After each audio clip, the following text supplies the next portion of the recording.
Welcome to the Tech Egg. Don't get scrambled. Enjoy the video. You begin by preparing your project and authenticating. This saves time and avoids permission errors. First, make sure billing and the storage API are enabled for your Google Cloud project.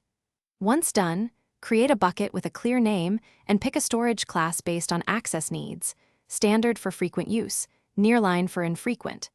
Then install and run gCloud Auth login or sign into the Cloud Console, and verify you have storage object admin rights so uploads proceed without interruptions. Next, choose the right tool and execute the transfer. This is about speed and reliability. For directories, gsutil mcpr is efficient because M runs parallel threads. For sync behavior, use gsutil rsync to mirror local and cloud folders. If you prefer GUI, use Cloud Console's upload button or the transfer service for scheduled, large, or cross-cloud moves. Make sure to set appropriate object ACLs or uniform bucket-level access, so permissions are consistent after Finally, validate and harden your photo storage so it's usable and cost-effective.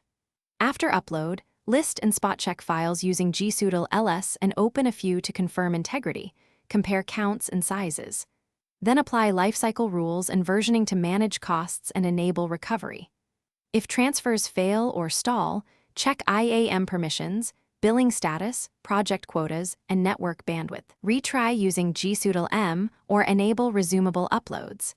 This approach ensures your photos are secure, search. Thanks for watching. Consider subscribing if I helped unscramble your problems.